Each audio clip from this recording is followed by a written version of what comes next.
I remember the exact moment my world shattered, not with a scream or a slammed door, but with the quiet click of a key in the lock. It was a rainy Tuesday evening in our cozy suburban home, the kind where laughter used to echo off the walls. But that night, as I tangled in the sheets with someone who wasn't my husband, the door creaked open, and there he stood, Mark, my rock, my partner of 10 years, his face pale under the hallway light. His eyes met mine, not with fury, but with a hollow sadness that cut deeper than any blade. He didn't yell. He didn't throw things. He just turned and walked away, closing the door softly behind him. That silence? It was the beginning of a punishment worse than any divorce. 18 years of no touch, no love, a frozen marriage that left me gasping for warmth. If this story already has you hooked, hit that like button and subscribe for more real-life tales that pull at your heartstrings. We're just getting started.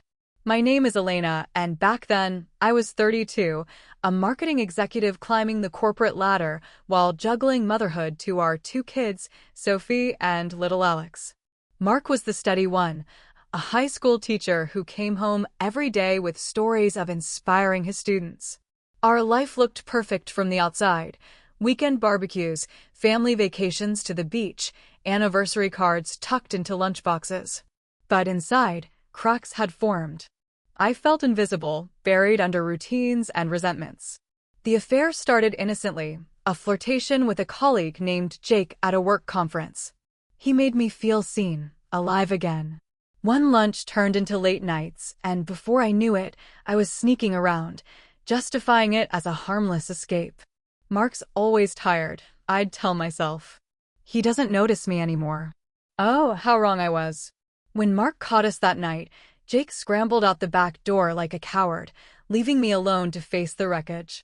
I pulled on a robe, my heart pounding, and found Mark in the kitchen, staring at his coffee mug as if it held all the answers. Mark, please, I whispered, reaching for his hand.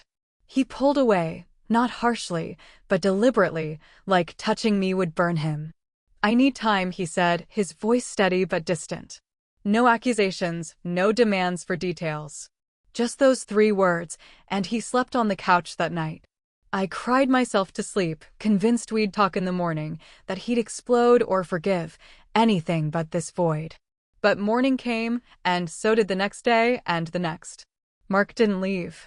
He didn't file for divorce. He stayed for the kids, he said, but he built an invisible wall between us. No more goodnight kisses, no casual hugs in the kitchen, no making love under the covers. He was polite, even kind, helping with homework, cooking dinners, attending Sophie's soccer games. We'd chat about logistics, who'd pick up Alex from daycare, what groceries we needed, but anything deeper. Gone. It was like living with a roommate who knew all your secrets, but refused to acknowledge your soul. At first, I thought it was temporary, a way for him to process the betrayal. I apologized endlessly, wrote letters, suggested counseling. Let's fix this, I'd plead. He'd nod, say, maybe someday, and retreat to his study. The emotional toll hit me like waves crashing on a shore. Guilt gnawed at me every time I saw the kids' innocent faces. Sophie, only 8, sensed the shift. Why don't you and Daddy hold hands anymore? She'd ask, her big eyes searching mine. I'd force a smile, say something about grown-up stuff, but inside, I was crumbling. Alex, toddler-aged, would toddle between us, oblivious, but I worried about the example we were setting. Nights were the worst. I'd lie in our king-sized bed, the space between us an ocean, listening to Mark's even breathing. I'd reach out in the dark, my fingers hovering inches from his back, but I'd pull back, terrified of rejection. Rejection that never came in words, only in absence. As months turned to years, the challenges mounted. Work became my refuge, but even there, the affair's fallout lingered.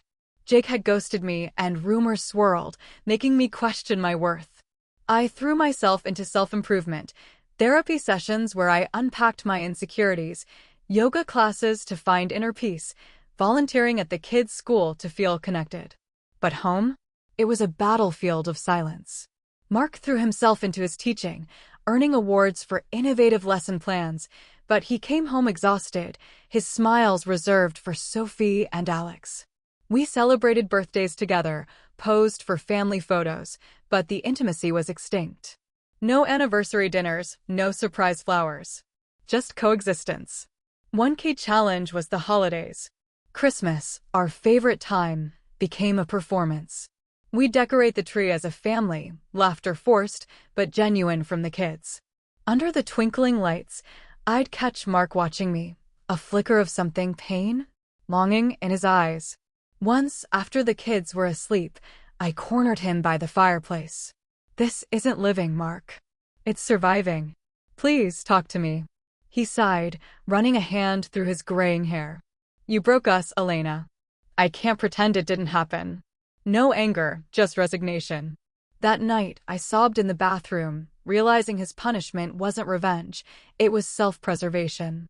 He loved me so deeply that my betrayal had numbed him. Years blurred. Sophie hit her teens, rebellious and perceptive. "You two are like zombies," she snapped one evening over dinner. "Why don't you just divorce?" Mark and I exchanged glances, the first real connection in ages. "Because family matters," he said softly. But her words stung, forcing me to confront how our frozen marriage affected them. Alex, now a quiet boy, buried himself in books, avoiding the tension. I resolved to bridge the gap, starting small, leaving notes of gratitude on Mark's pillow, cooking his favorite meals, joining him on evening walks without pushing for more. Slowly, cracks in his wall appeared. A shared laugh over a funny movie, a brief hand on my shoulder when I burned dinner. Tiny thaws in the ice. The turning point came on our 25th anniversary, 15 years into the silence. The kids, now young adults, surprised us with a weekend getaway to the cabin where we'd honeymooned. "You two need to talk," Sophie insisted, her eyes fierce. "Or we're done pretending." Alone in that rustic space, surrounded by memories, the dam broke. We sat by the lake at sunset, and for the first time, Mark opened up. "I caught you, and it felt like dying," he admitted, voice cracking. "I couldn't leave because I still loved you, but I couldn't touch you because it hurt too much. I thought time would heal it, but it just built walls." Tears streamed down my face as I poured out my regrets, the loneliness that drove me to Jake, the shame that kept me silent, the love I'd never stopped feeling. I was wrong, Mark. So wrong. But I've spent these years becoming better for us. We talked through the night, unpacking hurts like old luggage. It wasn't easy. Resentments flared, tears flowed. But by dawn, something shifted. He reached for my hand, his touch tentative but real. "I forgive you," he whispered. "And I forgive myself for holding on to the pain." It wasn't a fairy tale reunion, no passionate embrace under the stars, but a quiet promise to rebuild. We started therapy together, learning to communicate, to rediscover the spark. Intimacy returned slowly, a hug here, a kiss there, building trust brick by brick. The next 3 years brought resolutions we never imagined. Sophie graduated college. Alex found his passion in writing. Our family healed, not perfectly, but authentically. Mark and I traveled, laughed freely, made love with the wisdom of survivors. The 18 years of no touch taught us that love isn't just passion, it's resilience, forgiveness, and choice. We chose each other anew. Looking back, that rainy night wasn't the end, it was a brutal beginning. If my story resonates, remember, betrayal doesn't have to define you. Communication, even when it hurts, can mend the deepest wounds. Seek help, own your mistakes, and never underestimate the power of time and grace. You've made it through this tale with me now. Show some love by liking this video and subscribing to the channel for more stories of heartbreak and hope. Who knows? Your own redemption might be just a conversation away.